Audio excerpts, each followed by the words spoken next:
მმართველი გუნდის ოპონენტთა დამოკიდებულებას უარი თქვან ადგილობრივი თვითმმართველობის არჩევნებში მონაწილეობაზე სწორ განწყობას უწოდებს ისტორიკოსი ოთარ მაღლაკელიძე, რომელიც იმავდროულად ერთიანი ნაციონალური მოძრაობის ფრაქციის წევრია ზესტაფონის საკრებულოში. მისი თქმით, 4 ოქტომბრის არჩევნებში ჩართვით ოპოზიცია ხელისუფლების ლეგიტიმაციას მოახდენს, მაშინ როცა ქვეყნის მთავარ გამზირზე რუსთაველზე პროტესტი ახლაც გრძელდება, ახალი საპარლამენტო არჩევნების ჩატარებისა და აქციებზე დაკავებულთა გათავისუფლების მოთხოვნით. ოთარ მაღლაკელიძე თვლის, რომ ადგილობრივ არჩევნებში გამარჯვების შემთხვევაშიც კი ოპოზიცია პოლიტიკურ ამინს ვერანაირად ვერ შეცვლის, რისი არაერთი მაგალითიც არსებობს მსოფლიოს ქვეყნების გამოცდილებიდან გამომდინარე. ოპოზიციური პარტიების განწყობილება სწორია, იმიტომ რომ ამ საარჩევნო ადმინისტრაციის პირობებში და ამ პირობებში, როგორც ახლა ქვეყანა იმყოფება, რომელსაც არჩევნებში მონაწილეობა ფაქტიურად ნიშნავს ხელისუფლების ლეგიტიმაციას და მე მგონია, რომ ეს არ იქნება სწორი. ახლა შეიძლება ვინმე თურქეთის მაგალითი მოიყვანოს, რომ აი თურქეთში ოპოზიციამ ადგილობრივი არჩევნები მოუგო ხელისუფლებას, მაგრამ პრინციპში ამან ბევრი მიუხედავად იმისა, რომ ყველა დიდი ქალაქი მოიგებს, ბევრი არაფერი არ შეცვალა თურქეთში.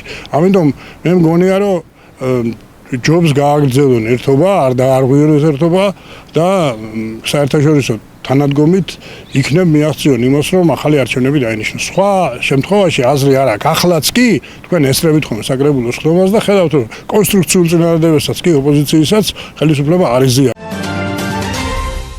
შინაგან საქმეთა სამინისტროს, იმერეთის პოლიციის დეპარტამენტისა და თერჯოლის რაიონული სამმართველოს თანამშრომლებმა ერთობლივად გატარებული ოპერატიული ღონისძიებებისა და საგამოძიებო მოქმედებების შედეგად ნარკოდანაშაულის ბრალდებით 2 პირი დააკავეს. დანაშაული 8 წლამდე ვადით თავისუფლების აღკვეთას ითვალისწინებს. სამართალდამცველებმა ნარკოდანაშაულის ბრალდებით დაკავებული პირების პირადი, ასევე მათ მიერ მითითებული ლოკაციებიდან შემდგომი რეალიზაციის მიზნით განთავსებული ნარკოტიკული საშუალება გამომშრალი მარიხუანა ნივთი მტკიცებად ამოიღეს. გამოძიება საქართველოს სისხლის სამართლის კოდექსის 273 პრიმა და 19-273 პრიმა მუხლებით მიმდინარეობს. ნათქვამია შინაგან საქმეთა სამინისტროს მიერ გავრცელებულ ინფორმაციაში. საქართველოს ეროვნული ნაკრები რაგბი ევროპის ჩემპიონია. მიმდინარე წლის რაგბი ევროპის ჩემპიონატის ფინალურ მატჩში ქვეყნის მთავარმა გუნდმა ესპანეთის ეროვნული ნაკრები დაამარცხა. ბორჯღალოსნებმა მეტოქეს ანგარიშით 46-28 წლია. საქართველოს მოგებით მიჯრით მერვე ჯამში კი მე-17 ტიტული მოიპოვა. მატჩი თბილისში მიხეილ მესხის სახელობის სტადიონზე გაიმართა. რაგბი ევროპის ფინალს თბილისმა პირველად უმასპინძლა.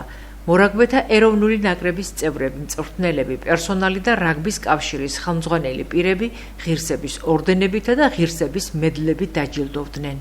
მე მინდა სრულიად საქართველოს მიულოცოთ დღევანდელი გამარჯვება, როგორც მოგესწრება, დღეს ჩვენმა მორაგბეებმა მოიპოვეს მე-17 რაგბი ევროპის ჩემპიონობა. რა თქმა უნდა, ძალიან ლამაზი და კარგი თამაში გამოვიდა თითოეულ მორაგბეს, მადლობა მინდა გადაუხადო ასეთ საინტერესო თამაშისთვის. დღეს ჩვენმა მორაგბეებმა კიდევ ერთხელ დაამტკიცეს, რომ ჩვენი ნაკრები იმსახურებს უფრო მაღალი დივიზიონში თამაშს და დარწმუნებული ვარ, რომ ჩვენ ვითამაშოთ უფრო მაღალ დივიზიონში, სადაც უფრო საინტერესო თამაშებს მოვიგებთ და ჩვენ ხას უფრო გავახარებთ. ამავე დროს მინდა ჩვენ გულშემატკივარს განსაკუთრებული მადლობა გადაუხადო. ეს გულშემატკივრობაც ერთიორად დაეხმარა ჩვენ ნაკრებს იმისთვის, რომ დღევანდელი გამარჯვება ეზეიმათ ყველას.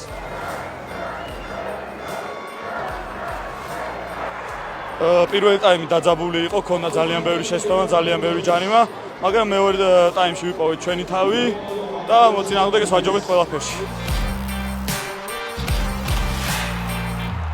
გულოცავს სრულიად საქართველოს ამ ორი წარმატებას. მიზანი მიღწეული არის, რისთვისაც დავიწყეთ მზადება ამ ტურნირის დასაწყისში ამას მივახციეთ. ჩემპიონები ვართ კვლავ, მსოფლიოზე საგზური მოვიგეთ ისევ.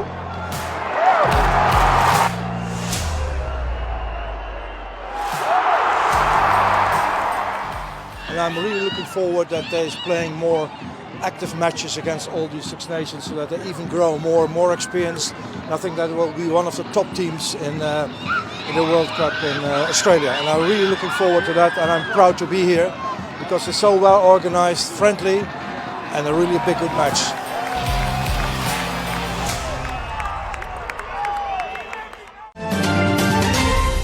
სუპერლიგის მე-17 ტურში ზესტაფონის მარგვეთმა ქუთაისში გასვლაზე ითამაშა. მან მეტოქეს დიდი წინააღმდეგობა გაუწია, თუმცა უშედეგოდ. ქუთაისლები მთელი თამაშის განმავლობაში წინ იყვნენ. ზესტაფონელთა გუნდმა კი ბოლომდე სდია მეტოქეს და მას ამოსუნთქვის საშუალებას არ აძლევდა, თუმცა ჯამში თამაშისთვის განკუთვნილი დრო ისე ამოიწურა, გადასწრება ვერ მოახერხა. მატჩის საბოლოო სტატისტიკა კი ტაბლოზე ასე დაფიქსირდა 102-92. შეხვედრაში აკაკი დვალიშვილი საუკეთესო იყო, რომელმაც 31 ქულა 12 მოხსნა და 2-2 ჩაჭრა პასი მიითვალა. ორმაგი დუბლი გაიფორმა მარქილ სმიტმაც 12 ქულა და 10 მოხსნა. მარგვეთის შემადგენლობაში 23 ქულითა და 14 მოხსნით საუკეთესო ტრადიციულად აკულ მავეინი იყო. 20 ქულა, 7 მოხსნა და 6 პასი დემეტრიუს ლეიკის ანგარიშზეა. ამ გამარჯვებით ქუთაის 26 ქულა დაუგროვდა და სატურნირო ცხრილში პირველ ადგილზე დამკვიდრდა. რაც შეეხება ზესტაფონის მარგვეთს, მას 24 ქულა აქვს და მეოთხე ადგილზე იმყოფება.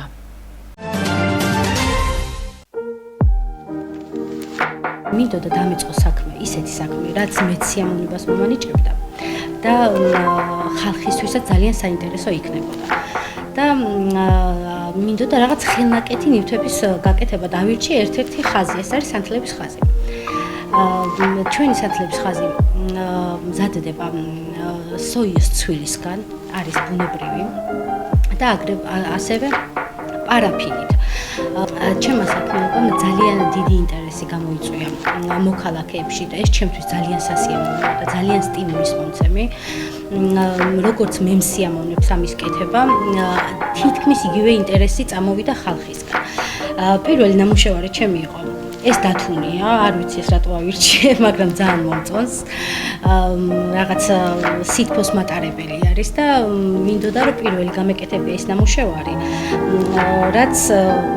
რაც ალბათ მე თვითონ მაქვს გულში და ეს ხალხისთვისაც სასიამოვნო იქნებოდა, ეს იყო ჩემი პირველი დათუნია. პატარა სანთლების შექმნის მერე დავიწყე თაიგულების გაკეთება. პირველ თაიგული გავაკეთე ნიმუშად და ამან როცა და ძალიან დიდი ინტერესი გამოიწვია და განსაკუთრებული მოთხოვნა აქვს ჩემ ნაკეთობებში თაიგულებს და თითქმის ჩემი ხაზი, სანთლების ხაზი მიმართულია თაიგულების კეთებაში. და ყველაზე სასიამოვნო პროცესი ის არის, რომ ყოველ დღიურად იმდენ შეტყობინებას ვიღებ ხალხისგან, რომ ეს ძალიან ლამაზია, ეს ძალიან სასიამოვნოა, რომ ეს ძალიან დიდ სტიმულს მაძლევს, რომ გავაბრძელო ეს საქმიანობა და მივიყვანო ბოლომდე. პატარა ნივთებთან ერთად ვაკეთებთ ასევე ბოქსებს, სასაჩუქრე ბოქსებს, რომლის შერჩევა შეგიძლიათ თქვენი გემოვნებით და რა თქმა უნდა თავისივე დასტიკერებით. ეს არის საქმიანობა ჩემთვის, რომელიც მე მანიჭებს უდიდეს სიამოვნებას და ანალოგიურ სიამოვნება მინდა რომ ჩემი ნაკეთობებით მიიღოს ჩვენმა მოქალაქეებმა და არა მარტო ზესტაფონში მცხოვრებმა, არამედ რა თქმა უნდა მთელი საქართველოს მასშტაბით. მე გახლავთ სამი შვილის დედა, მოგეხსენებათ ძალიან რთულია სამ შვილთან ამ ყველაფრის კეთება, მაგრამ ალბათ მთელი ოჯახი ვართ ამ საქმეში ჩართული, რომელსაც ძალიან დიდი სიამოვნებით ვაკეთებთ. 3 მარტს გავაკეთე ესეთი აქცია და გამოვაქვეყნე პოსტი, სადაც დავწერე რომ პატარებს, ვისაც არ ქონდათ საშუალება, რომ დედებისთვის ეჭვმიათ საჩუქარი, ყველა მათგანს გადავცემდი ერთ სანთლის ყვავილს. და მართლაც რომ არ ვიცი, ძალიან ბევრი ბავშვი გავახარიავით. ისეთი სიხარულით მოდიოდნენ ხოლმე ჩემამდე, რომ ცრემლები მდიოდა. სრული გრძელობით ვამბობ ამას და ამის მერე კიდევ ამ პოსტის მერე ალბათ ეს სანთლების ინტერესი ორმაგად გაიზარდა და ძალიან მიხარი.